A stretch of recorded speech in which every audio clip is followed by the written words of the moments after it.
So, let's start straight away by introducing our panel.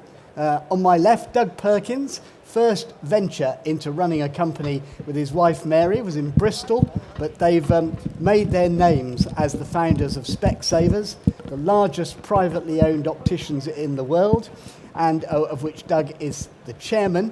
And you know when the punchline of the ad which promotes your company has passed into the language that you've probably made it. Ben Fletcher is Managing Director of Boots Opticians. As such, he's responsible for the running of 640 stores and 5,000 staff. Ryan Leighton is Chief Executive of the Opticians, which bears his name, and it was his initiative which expanded their optical services into hearing care as well 10 years ago, and he is a great believer in the independent model of optician services. Peter Noakes has been in private practice for over 30 years. He's also the managing director of Iris Vision Care and has been talking today, I think, about the whole principle of patient membership programs. And Imran Hakim started his first business at the age of 15. And he's best known for joining forces with Theo Paphitis and Peter Jones to create one of the biggest worldwide successes to be seen on BBC One's Dragon's Den with iTeddy. So will you give your panel a warm welcome, please?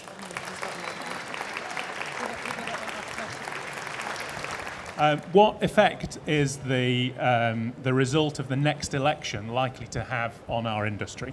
I don't think it's going to have a great effect, so I'm fairly neutral on it. I think the issue is that there's an overwhelming debt situation with the health service, and the situation in optics, the regional market in terms of Wales, Scotland, I think will stay the same.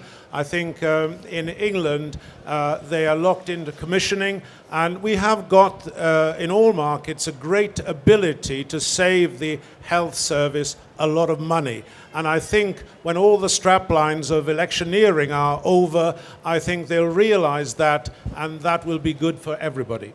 Broadly, I agree. I don't think the outcome of the general election will change the fundamental facts of what needs to happen in terms of the way the NHS responds to the challenge of an ageing population with higher expectations of the care that needs to be provided, and the cost challenge that is then associated with that. But I think whoever wins and whoever comes in, I think it's important that they, in the current climate, do whatever they can to help small businesses. As far as I'm concerned, that's where I'm looking to see which way my vote goes. You know, things like small business rates relief, things like this that has helped small businesses in the recent past during the turbulent times. Whoever comes in, I'm looking at what kind of initiatives they're going to have to help small businesses like ours continue to thrive. I think that I would like to see what everyone in this audience would like to see, and that's a review of the GOS. I think from an election point of view, really, I'm not sure that there's going to be a huge difference between the parties that get in. So from an industry perspective, as we sit here, I'm not really too sure that it's going to have a huge impact. I think either party that gets in, or any of the parties that get in, I think it's probably back to us to work with them to try and make some changes that will work for the industry and work for the consumers at the end of the day. My question is about the expansion within multiple chains. Should we expect further consolidation within the profession? Do I think it's likely that there'll be a degree of consolidation? Yeah, I think that probably is likely. Do I think that's going to be a dramatic moment? No, I think that's unlikely because I think what we're seeing broadly, certainly if we look at it from a Boots point of view, is the high street actually remains really strong. One of the things that's happened as a result of the current economic climate is actually customers shop more on the high street because it's a better way of managing spend, and I think that that's also given some space back to the independent sector, which I see as really positive actually, because we operate in a very competitive and dynamic industry, and that's really important for customers. Do I think there'll be a Sainsbury's local model? I hope not. And the reason I say I hope not is one of the things that I think the grocers made a mistake about was the fact that they set up this local model that they price differently. They actually price more expensively in their Sainsbury's local and their kind of Tesco Express type models, and I think that destroyed customer trust in this proposition. And certainly what we're in the business of doing is being very clear, very consistent about what we stand for, and it doesn't matter which opticians you go into across the country, you get the same architecture, the same pricing, the same offer, the same experience. And I think that's really important to what we stand for as a brand and as a business. Customers expect that consistency. They expect that honesty. They expect you to be authentic about what you're standing for, and that's what would be really important to us. And so what we'll continue to do is live by our brand values and seek to be the best health-led optician that we can be. The definition of an independent is obviously that they do things differently. And that is the big difference between those independents and, well, pretty much the rest of the panel. So every time a patient goes along to their independent, they know they will be looked upon independently, and the word I'm looking for with independence is to have a practice of your own. You have got to be passionate about what you're doing, and that passion will come through that business, and it will come through to your patients as well. I'm going to try and be controversial here because I completely disagree. I do think that there is an arrogance amongst independents, and I run a group of independents, so I hope I'm not saying anything out of turn here, but there are equally passionate individuals that work within the multiples as well. And every time I speak to an independent practice which we might be looking to acquire, or I speak to some of my colleagues who run a multiple practice, there is this seeming and I think it is an arrogance that if you're an independent, then you must be more passionate. You must be doing things completely differently and in a manner that the multiples cannot. Now, to an extent, there's certain elements of that you do have that's individual. And we should celebrate that, and we should try and see how we can leverage that to give us some competitive advantages to the bigger companies. However, there's so many passionate individuals that work within, as much as I hate to say it, there's some great individuals that work within those companies. Just coming back to the question, the independent marketplace from the latest Mintel report, there's 29% of the marketplace now that's independent. And there's definitely going to be a lot more consolidation. If you look at the recent past, what we found is the small groups, there's been some good growth activity. There's these small family groups that have started acquiring practices. There's a number, including ours, that have grown over the past decade or so. And there's an interesting fact that 25% of business owners within optics have owned their practice for 25 years plus. A lot of these practice owners are coming to the point where they're thinking about what next, and there's certainly going to be some further consolidation, and I think the independent sector will move further to around the 20% mark before we finish the decade. I don't think that the healthcare model in a supermarket is going to work. Obviously, Boots are moving in that direction, and from what I can see, they're doing quite a good job. We've got supermarkets which are expanding quite a bit, and I think they're going to continue to expand over the next few years. And I think they're going to obviously continue to focus on price, and that might have quite an impact on the two gentlemen to my right, because as they're going to change their strategies, it's likely that they're going to push upwards a little bit, and the middle market, as a consequence, might in time become quite crowded. I think we're also going to see the online players probably improving a little bit, but my own view is that you're not going to see some kind of radical disruption there, not for the next few years anyway, not until somebody really embraces technology such as augmented reality or 3D printing to try and turn that on its head. In terms of the passion thing, I don't quite know how that came into this particular question, but I have to agree with everyone else that's on this panel. There's no way that any business survives, no matter what size, if you're not passionate. So I think it's certainly wrong to conclude that an independent practice is just going to be more passionate. If that meant it was going to be more successful, then I assume there'd be more independent practices here at the moment, not sort of what we've seen over the last 4 or 5 years. So, and I think that's I'm not saying that's a good thing. It's a very bad thing, and I want to see that grow again. But passion, it's an important thing to have. It doesn't matter what size of the business. I just wonder if I could pick up on something that both Doug referred to and Ryan referred to. The first is just price. I think Ryan's probably right that some of the grocers might lead a race to the bottom on price. I think that's deeply insulting to customers. So some people may have seen the Tesco advert that having your eyes tested is worth less than a can of beans.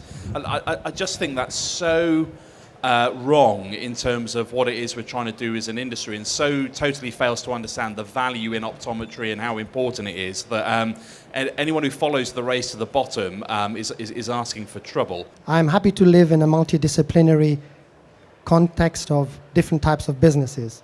What I'm not prepared to do is let my profession be taken down to the lowest common denominator. So I ask and implore my colleagues on the table there, where are you going to take my profession to? I totally don't accept that if you work in a multiple, any one of the multiples represented on this panel, that we impose some kind of cookie-cutter approach to clinical standards.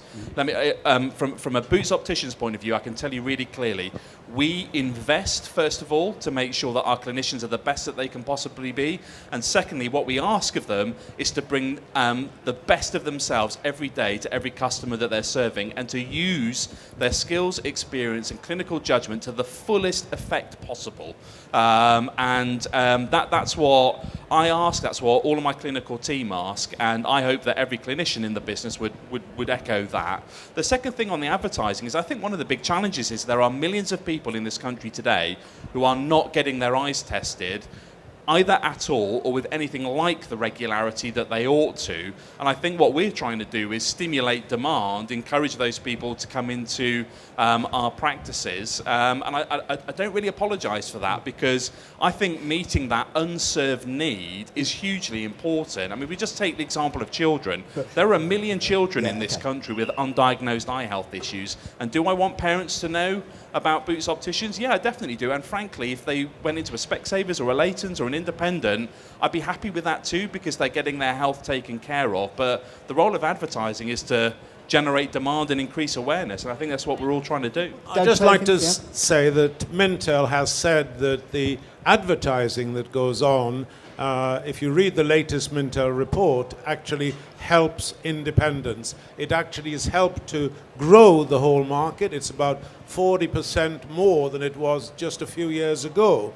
But I do agree that the quality of advertising, I'm pretty sure that the quality of the adverts in the next 10 years will not be the same as in the last 20 years. I think the market is moving on, and if we can get growth models that enhance the professional side, I think the advertising will support that. And I do think that we, as optometrists, should call ourselves doctors. In time, in a similar way to contact lens websites from overseas being a threat to the UK market, so online site tests from overseas could be a threat to the UK market.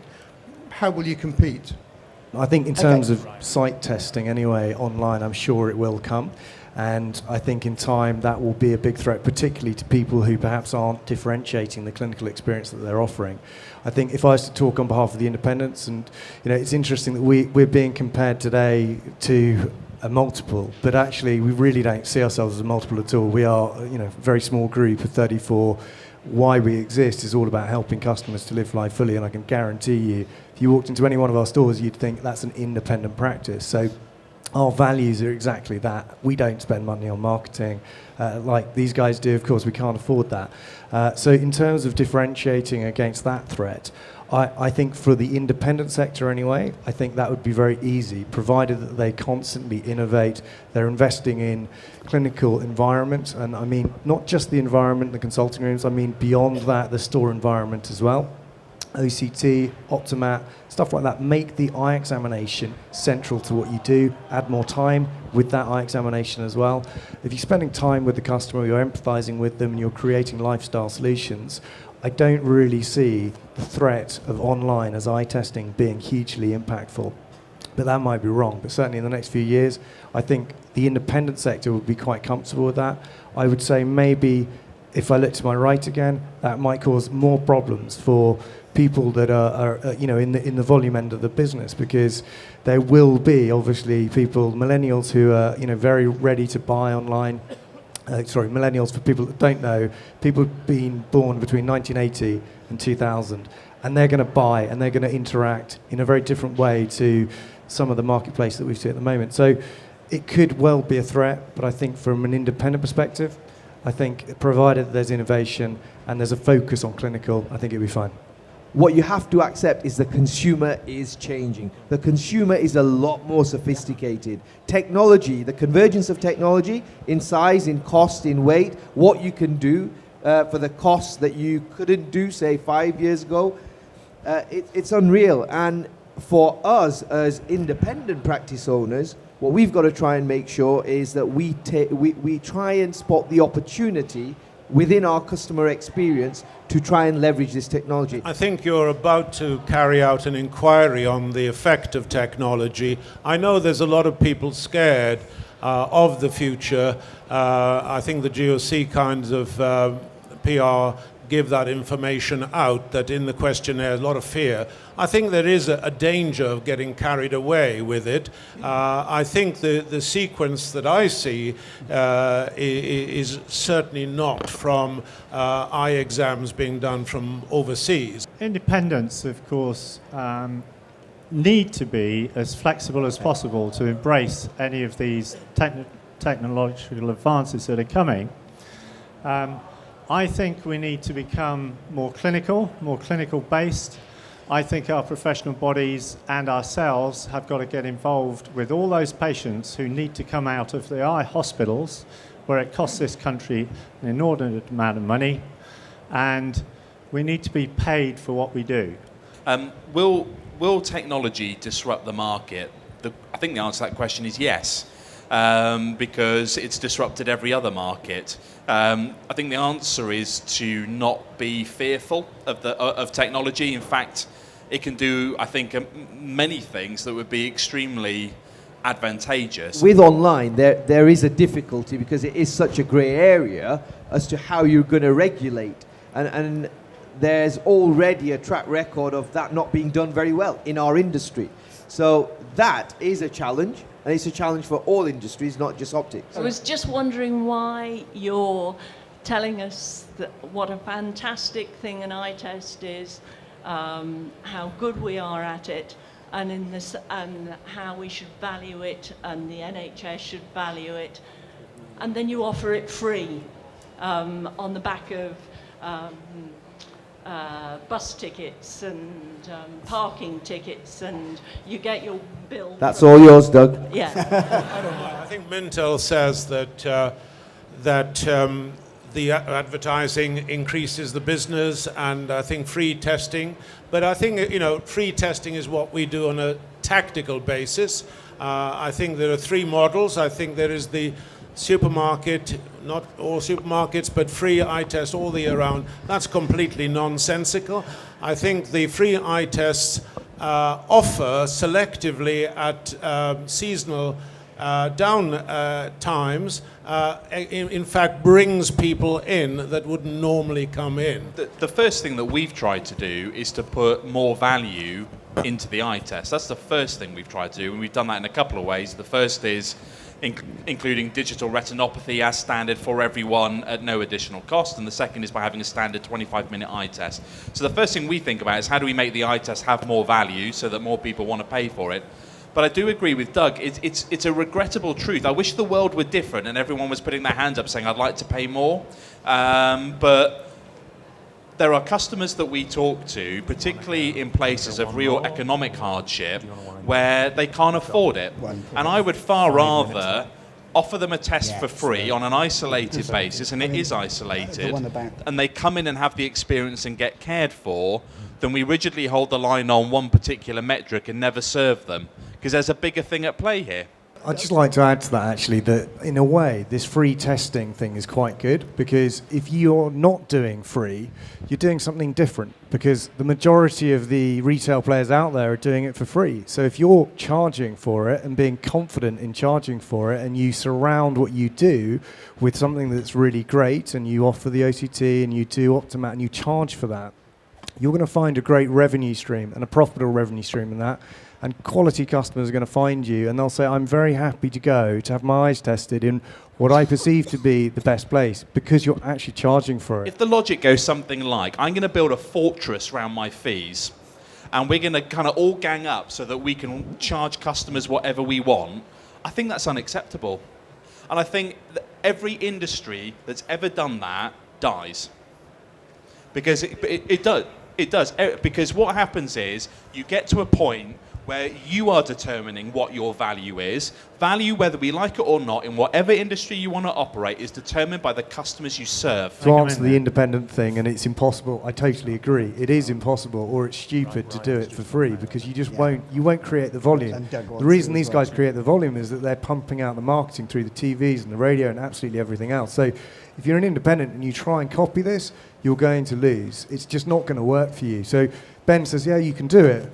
Well, of course you can do it, but it's just not going to be successful. I would just say I was an independent for 15 years, and I do think that there is a case for independents who quite clearly can offer a different kind of service, an individual service for that community. I don't see, as they do in Australia, why for primary care extra services such as DRP, why you don't charge for that and other services which are ever increasing. And obviously, the market is not going to get easier for independents, and if you don't charge for all the extras, including OCTs and secondary care, by the contract through the LOCs, I don't see how the independents can thrive. In my world, if you give something away for nothing, you undermine the value of it. And that goes through anything that is given away. And if you think your time is worth nothing, then don't work for these people. Work for yourselves and charge a realistic eye examination fee for what you do. And if you stand on your own 2 feet and tell people how much you are worth, and I've just heard down here that you can't do it, but I've done it for 35 years, and I know a lot of other people that have and been very successful at it, then you will make a very good living, and your patients will probably have a very much better service as well. Get better at marketing. If you sell a Ford, then Ferrari can't come along and say we better reduce all our prices because Ford are selling it at that price. Get better at marketing. Okay. There is an undercurrent here that I think just needs to be dealt with. The idea that that somehow you're a better clinician if you work in an independent, I totally refute.